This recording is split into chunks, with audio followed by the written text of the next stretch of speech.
दोस्तों नमस्कार, मैं अजय पांडे आज फिर से आप सभी का स्वागत करता हूं आपके अपने YouTube channel A to Z stories में। दोस्तों हम सभी ने बचपन में मिट्टी के खिलौने से जरूर खेले होंगे। आज की इस वीडियो में हम मिट्टी के खिलौने से संबंधित एक नैतिक कहानी आपको सुनाएंगे। अगर आपको अच्छी लगी तो कृपया मित्रों में जरूर शेयर करिएगा।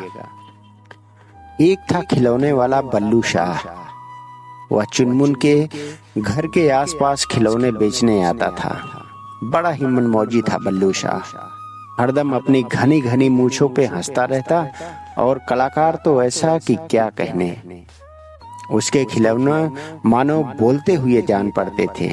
वो अपने हाथों से स्वयं इन खिलौनों को बनाता, रंगता, संवारता। उसके बाद बाजार में या गली मोहल्ले में बच्चों को बेचता। शाम के समय मोहल्ले के सारे बच्चे उसके खिलौने मानो बोलते हुए जान पड़ते थे। तो इस तरह से बल्लू शाह ने अपने खिलौने बेचने प्रारंभ किए थे।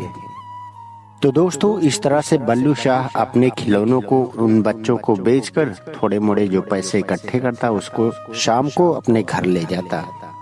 सब बड़ी हसरत से खिलौने को देखते। अगर किसी के जेब में पैसे हों तो वो बल्लू शाह की रंग बिरंगी चिड़िया, तोते, मोर, हिरन या खरगोश खरीदे बगैर न रहता। चुनमुन को भी बहुत अच्छे लगते थे बल्लू शाह के बने हुए खिलौने। तरह तरह के मोर, हिरन, शेर और बारहसिंघे उसको बहुत अच्छे लगते थे। उजले उजले हंस, बतखें और छोटी छोटी चंचल रंग बिरंगी चिड़िया। आहा क्या कला थी बल्लू शाह की। इस तरह लाला मटरूमल की बारात भी अनोखी थी, जिसमें तरह तरह के बैंड बाजे वाले लोग थे और आगे आगे झबरे वालों वाला एक मोटा सा भालू नाचता जा रहा था। बच्चों को बल्लू शाह के बनाए सफेद खरगोश भी बहुत अच्छे लगते थे, बिल्कुल पप्पू जैसे, इतने प्यारे जैसे अभी उछल उछल कर नाचने लगेंगे। भाई कलाकारी हो तो बल्लू शाह जैसी। चुनमुन बल्लू शाह के उन खिलौनों को बार बार देखने जाता था। पूछता, बल्लू चाचा आप इन्हें कैसे बनाते हैं? मुझे भी सिखा देंगे इतने सुंदर सुंदर खिलौने बनाना। इस पर बल्लू शाह अपनी घनी मूंछों में मुस्कुराने लगता, फिर हंसकर कहता, कभी मम्मा पापा के साथ आना हमारे गांव झिलमिलपुर में। एक दिन रहना हमारे साथ, बस अपने आप समझ जाओगे। बल्लू शाह खूब हंस हंस कर चुनमुन से बातें करता। चुनमुन का भोलापन उसे भा गया था। चुनमुन को भी बड़ी अच्छी लगती थी बल्लू शाह की बातें। सोचता कितना मनमौजी है बल्लू शाह, लेकिन कलाकार कैसा अनोखा है, जरा भी घमंडी नहीं। एक दिन चुनमुन ने घर आकर कहा मम्मी से, मम्मी क्या हम कभी बल्लू शाह के गांव झिलमिलपुर नहीं जा सकते? उसने मुझे रास्ता भी बता दिया है। मेरा मन है कि नजदीक से देखूं बल्लू चाचा ये इतने बढ़िया खिलौने कैसे बनाते हैं। मम्मी ने पापा से कहा तो वो झट पर राजी हो गए। बोले, सचमुच बल्लू शाह अनोखा कलाकार है। उसके खिलौने सबसे अलग हैं और एकदम बोलते हुए जान पड़ते हैं। उसे खिलौने बनाते देखना वाकई अच्छा लगेगा। और पापा बल्लू चाचा ने बताया है उनका गांव नदी के किनारे है। बड़ा ही सुंदर गांव है, हम वहां घूम भी सकते हैं। चुनमुन बोला, बिल्कुल बिल्कुल, पापा ने कहा।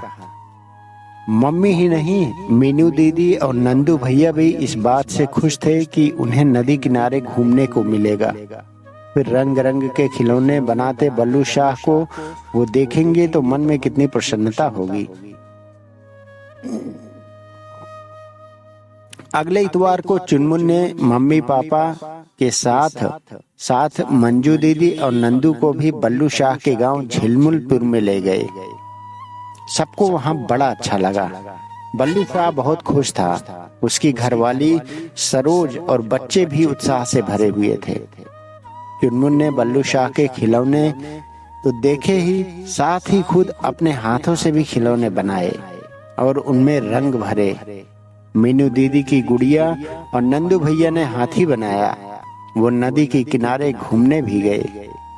जब चुनमुन अपने मम्मी पे पापा के साथ झिलमिलपुर से लौट रहा था, उसकी गोदी में 2 लंबे लंबे कानों वाले बड़े ही खूबसूरत खरगोश थे।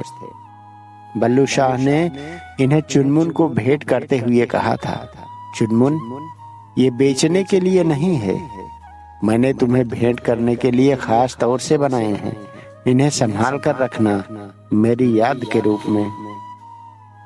अब कुछ समय से बल्लू शाह का आना कम हो गया है, पर उसके बनाए खिलौने चुनमुन को उसकी याद दिलाते हैं और वो मन ही मन कह उठता है, सचमुच अनोखे कलाकार हैं बल्लू चाचा।